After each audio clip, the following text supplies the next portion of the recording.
Procedure Explained, the podcast where the complex process and the are broken down and made it simple. I'm your host, Savannah. And I'm Dr. Vito, a public health specialist. It's pleasure to be here.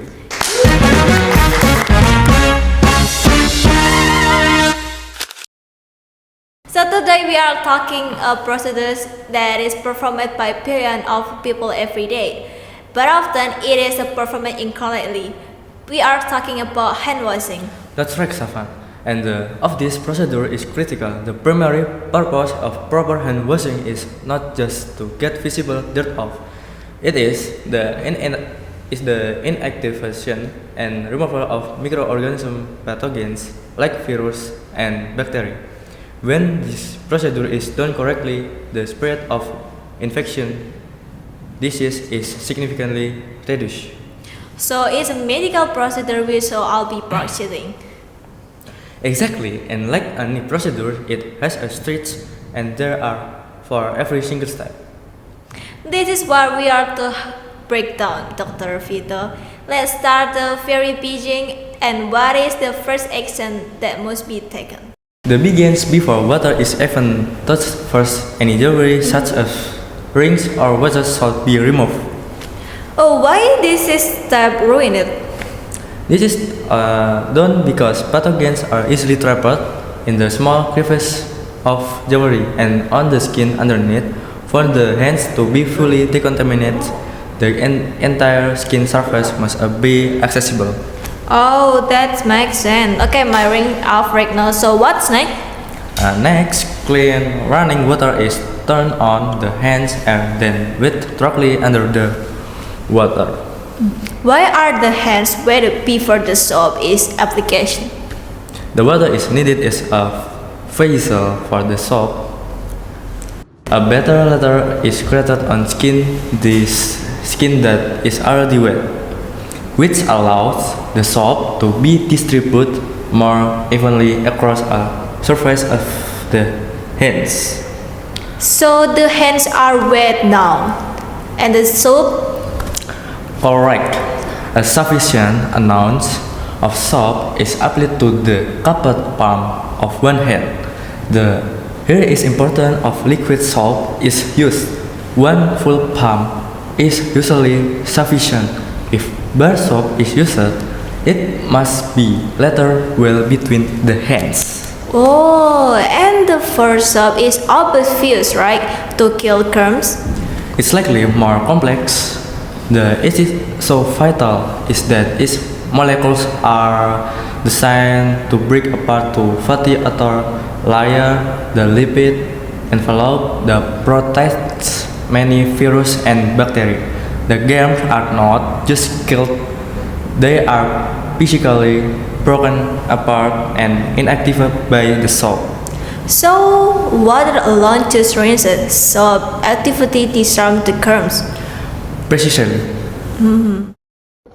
Now we get the most important part, the scrubbing. This is the method of the procedure, right? This is the core sequence. This entire scrubbing phase must be performed for at least 20 seconds. For this duration is twofold. It provides enough time for the soap to chemically act on the pathogens and it ensures enough friction is generated to physically lift germs from the skin. So how is a 20-second scrub quality the performance? The scrub is designed to cover every surface. It is broken down into 6 distinct motions. First step, palms are rubbed together vigorously. Each letter should be cleansed. Second, the right palm is rubbed over the back of the left hand with the fingers interlaced. This action is then repeated with the left palm over the back of the right hand. And why interrelated? This is required so that the space between the fingers are scrubbed. These areas are very commonly missed.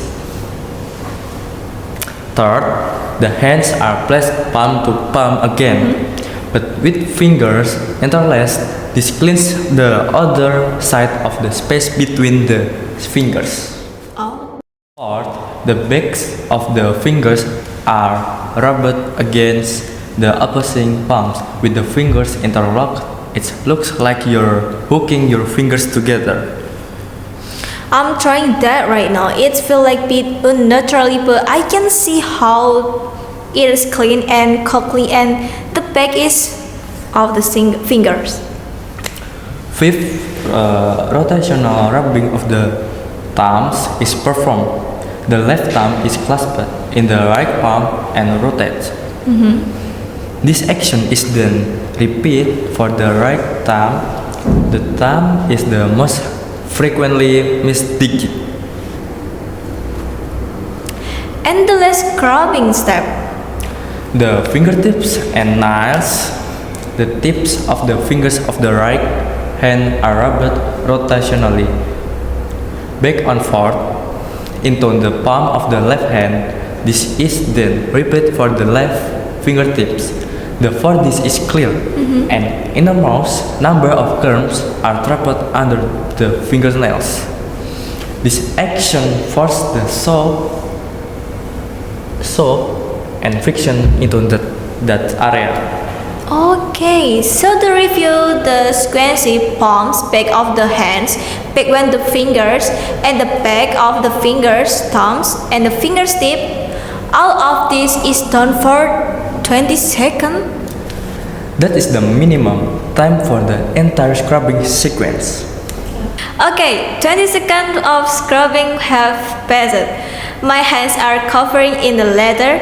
Now the rinse. The hands are rinsed thoroughly under the clean running water. Is there specific for this, or we just put them in the underwater?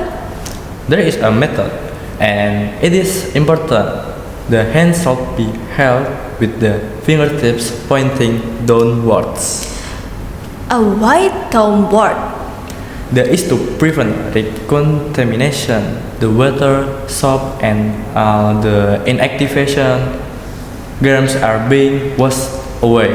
If the hands are pointed upwards, that contaminated water will be allowed to run back down onto the wrists and arms, which have not been scrubbed.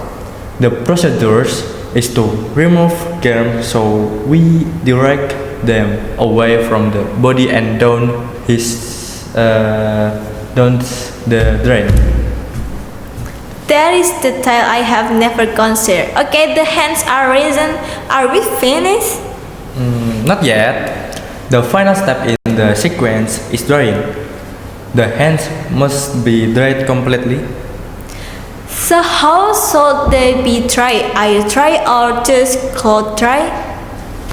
The most hygienic is drying with a clean, single-use paper towel. Hot air dryers are often not as good, and they can sometimes blow more germs onto the newly cleaned hands.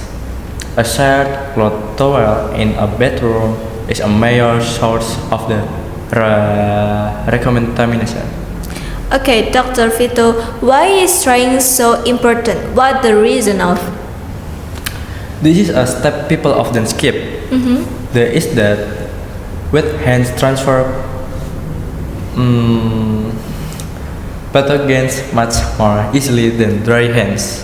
If you wash your hands perfectly but don't dry them, you are more likely to pick up new germs from the next surface you touch, like the door handle, door handle. Oh yeah, I see. So drying is the final seal on the procedure.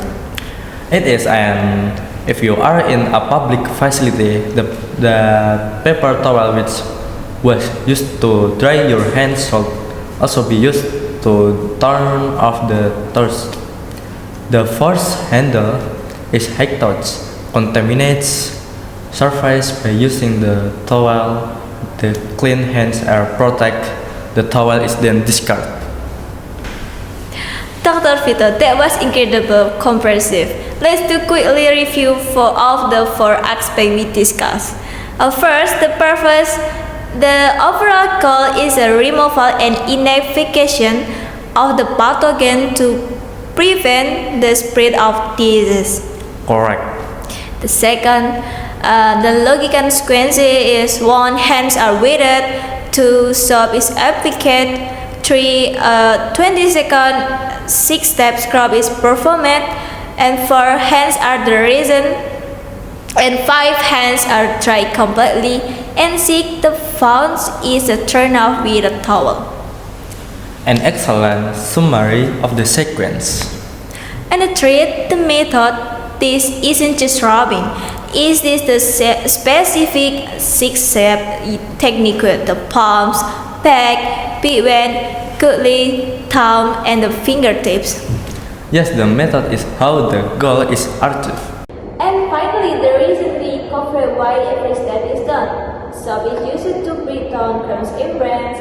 20-second is required for infection and chemical action. And rinsing down is done to prevent the recommendation. And drying is done because wet hands bring germs. That is the entire procedure. It may sound complex when it's broken down like this, but once this procedure is practiced, it becomes muscle memory.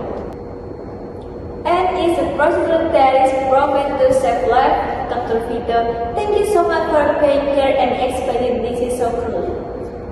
It was my pleasure, Saman. That's all the time we have to for this episode procedure explained. Join us the next time as we break down another complex process. Until then, save life and wash your hands.